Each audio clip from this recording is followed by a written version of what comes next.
Hey everybody, it's Belinda Pruyne and June Baloutine from Business Innovation Group, and we're excited to be with you today. Before we get going, I want to take a second and make sure you all can hear me. So if you would, comment in the box below. Yes, I can hear you. Yes, I see that you're there, so that we know we can proceed and that all is good. Because a lot of times, and I've been guilty of this when I've done Facebook Lives, when I've attended someone's Facebook Live, is I click on the link, I get there, and everything's great, and there's no sound. And I'm dumbfounded by it. Well, we have to turn the sound on. Somebody hears you. Yeah, we have to turn the sound on to make that happen. So thank you, Penny. It's really fun to see you, Penny. We'll have to catch up. That's really cool. Sorry. So now that I know you're here, I want to take a second and let you know, June and I are leadership advisors. And what does that mean? Because a lot of people go, huh? Well, what that means is there are times when we are working with our clients that we act as a consultant. We help them with the organization and the structure of all that they're doing in their company, in their team, and that kind of a thing.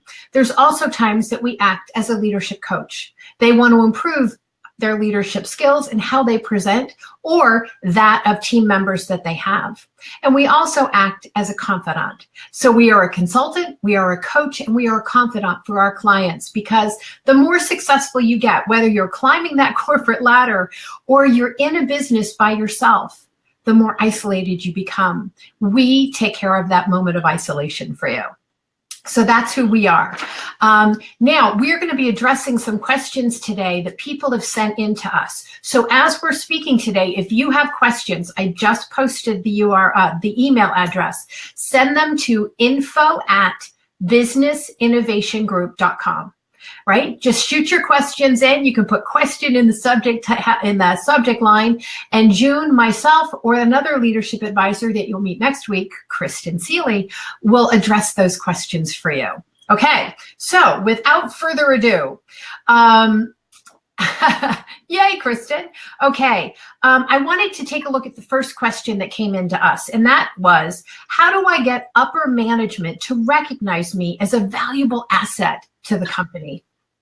Well, one of the first things you have to do, and I love this question because I get this whether you're a business owner wanting to connect your business to get corporate contracts, or whether you're an executive within the company. The same is true, because a lot of people think that when you take a high-level job in corporate, you have to become less of who you are and more of a clone to be recognized and of value. And actually, it is the exact opposite. You need to be more of who you are and less of a clone, right? Now, that doesn't mean bring your personal drama in, but that does mean bring the fullness of who you are into your role. This is where I would tell you to be unashamedly you, because in order for you to achieve your highest level of success, you must be unashamedly you in all that makes you who you are, not less than, right? You need to take a stand for what you believe in. When you do that, you become more interesting. You need to be consistent in your actions. All of this tells me the truth of who you are. Oh, did they show up big in that one meeting and then they fizzle out so I can't rely on them? Or are they there consistently, right? So speak up in meetings, not to hear yourself speak, but to be heard, right? If you have an opinion, if you have a perspective that's different from other people in the room, don't hesitate to share that, because you're there to find the best solution to a problem, a situation, a new product, a launch, whatever that may be. And you won't find the best solution if all voices are not heard. So make sure your voice is heard. Look for places where you can add greater value. So a lot of times that may be look for where the hole is. I did that when I was starting out in my career, and I would notice, like, for example, the garbage can would be knocked over and people would just step over it. And I'm like, well, why wouldn't you pick it up, right? Just pick it up and it'll be easier for all of us to walk by. And they're like, well, that's not my job. I'm not getting paid for that. And I'm like, okay, I get that. And I understand if you put yourself out there too much, you know, you might end up doing a lot more work for the same amount or less money. But I also know that if you look at it from a strategic place And you said, yes, but if I picked that garbage can up, it would be easier for me to walk by. I'd get to my destination more quickly and perhaps ahead of the curve or ahead of deadline. And it would be better for all of us. And that's what I did, and ultimately created a new position within this company. Didn't make me better than anybody else. It just made me different because I approached things differently, because that's something that we all fall prey to. Well, I have to do it the exact way Sally did it to get promoted. It's like, no, you don't. You have to be you. Sally is Sally. Let her be her and you be fully you. And really bring that to life. This is something I'm wickedly passionate about, because we have specs of our jobs that we have to meet. Then what is the added value that we bring? And that added value comes from being unashamedly you. I know I had no idea that the things that came naturally to me were actually valuable. I kind of poo-pooed them and went, well, doesn't everybody think that way? No, they don't. And that is something that I learned along the way and thought, that's really valuable. Well, cool, I can do that. And I had so much more fun. So June, so I don't go on and on about this. What are your thoughts on this question? Well, I think that you need to communicate with your boss, and you need to be who you are. Like you said, you need to know your core values, your non-negotiables. It's really very important. And stick with them. Yeah, right. Don't compromise. We are taught in life to compromise, right? In life, we compromise to fit in, to be loved and accepted. In our careers, we compromise to get the job, get the raise, or get the promotion. In our businesses, we compromise to get the client, to make the sale, or get the recognition. And it's the kiss of death.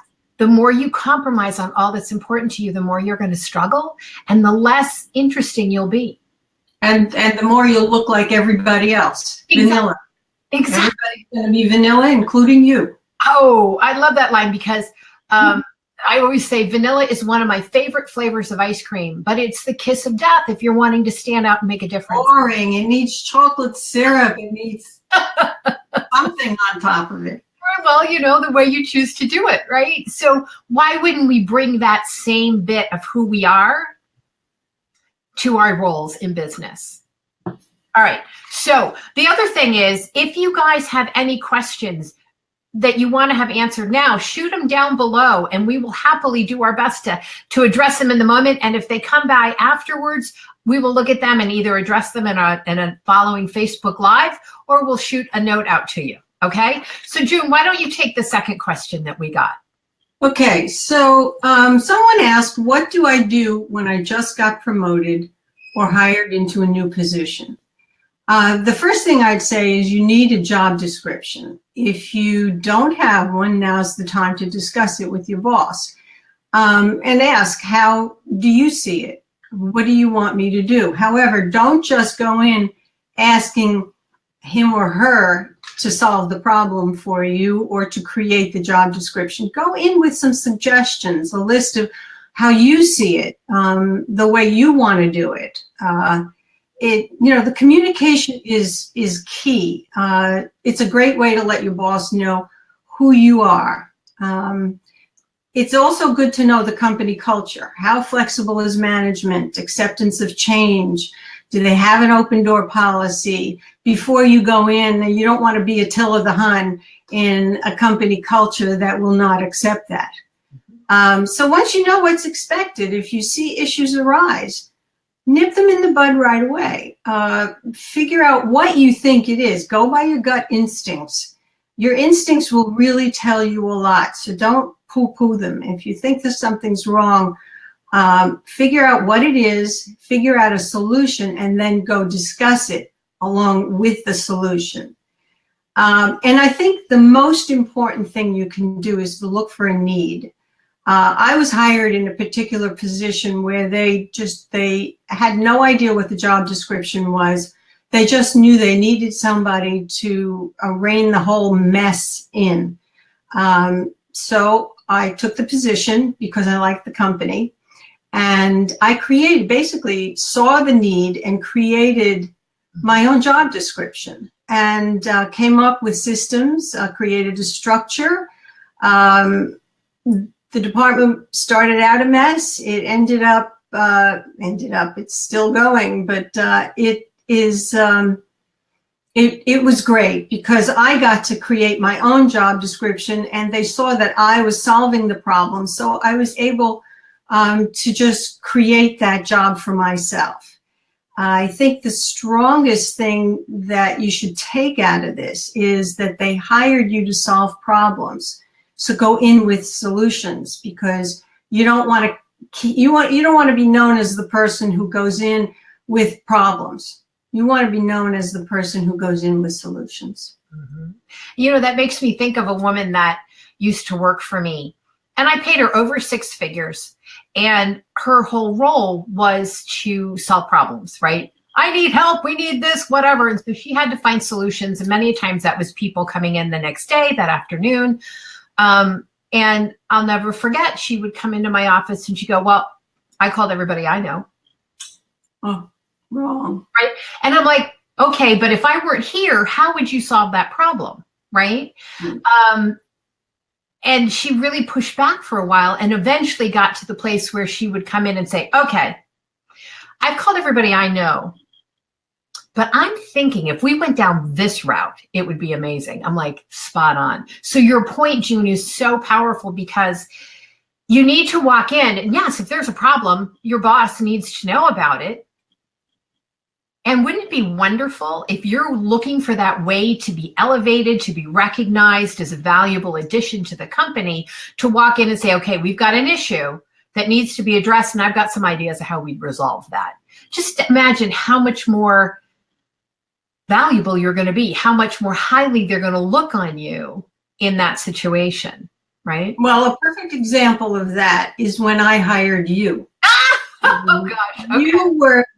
You were very green, but you had been with me for 3 weeks as my assistant, and I had not taken a vacation in 5 years. So I said, you're going to sit here and do my job, and you have the phone. You can call me if you get into trouble. But the reason I did that is you were a problem solver, and you picked everything up so quickly that I was able to go on vacation. You called me, I think, once, if that much, and you came in with solutions, and that was great, and everybody was happy. I came back. There was no disaster on hand, but you were a problem solver. So that's what made you valuable to me. And you know what's so interesting about that? I had no clue that I was a problem solver. I just saw something that needed to get done. I had a degree in theater. When she says I was green, right? So I didn't know that added value. And ultimately, that's part of the reason that June and I were as successful as we were in corporate America, is because that's the way we approach things. But that's a very funny story. And for those of you that are interested in hearing what went on while she was gone on that vacation, grab a beverage of choice, and I'll tell you, because I'm here. It was hysterical. Oh my gosh, the things that went on. But so the other thing that I think is important that people consider, when they move into this new position, because a lot of the people that we work with, they just got promoted, whether it's into the C-suite or they're on their way there, and they go, great, now what? Yikes, right? Well, that's part of why we're here. We're here to partner with you and help make that transition more effective for your role and smoother for you as a person. But one of the things that people often miss is when you move into this new position, one of the things you really need to get in touch with or get clear on with your supervisors or boss is, what are the metrics by which you are going to be evaluated, right? What are they going to do? What do you have to do for them to go, oh, Belinda's knocking it out of the park. This is awesome. Because you could spend all of your energy over here and be doing good work and having, hitting the mark, but they're judging you. They're evaluating you over here. So you've just shot yourself in the foot. So one of the things that's important, and June, I bet this was true for you when you were creating your position, because you would bring the problem and potential solution into your boss, who may or may not have even known there was an issue there, and got clear on what not only your job was, but how they were going to evaluate you. Was that be true? Fair to say? Definitely. Most definitely. If I went in with problems all the time, then they see you coming and they want to hide. And then they don't want you around.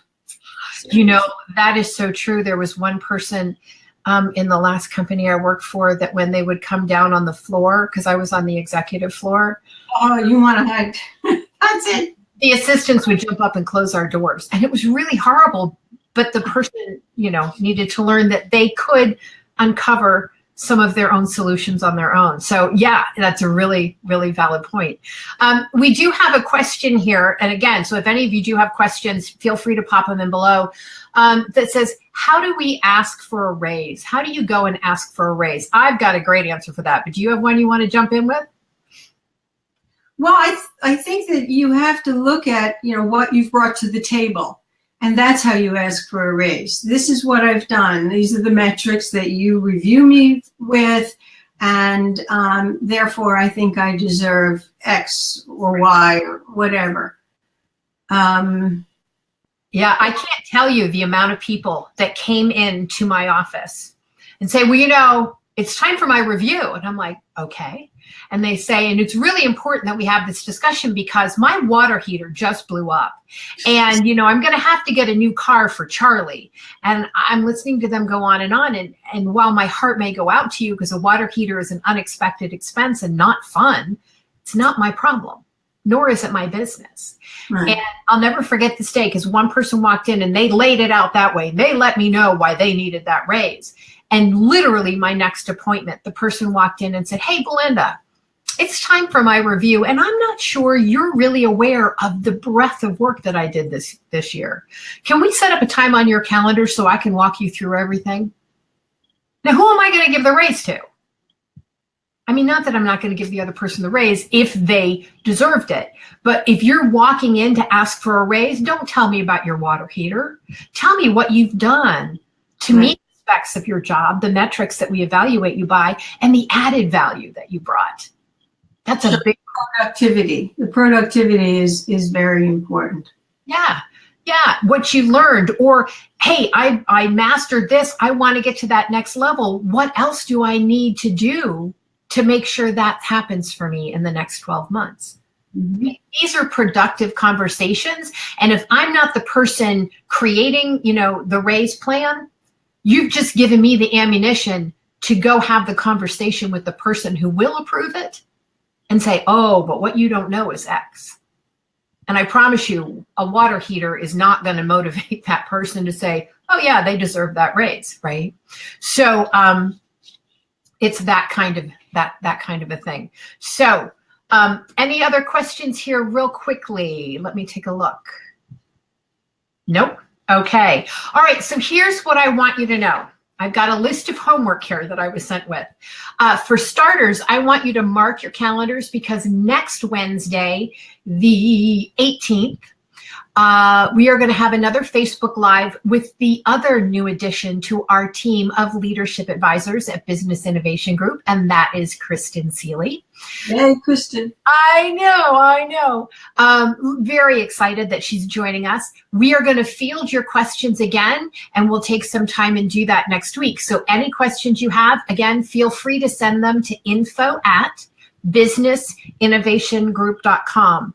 Also, we work with principals here at Business Innovation Group, and I call them the principles of big picture leaders. And it's not just leadership. It's where profit meets principle and leaders build beyond the bottom line, because that is where industry recognized leaders, whether you're a leader of your own company or a leader within a company, that's where they come from.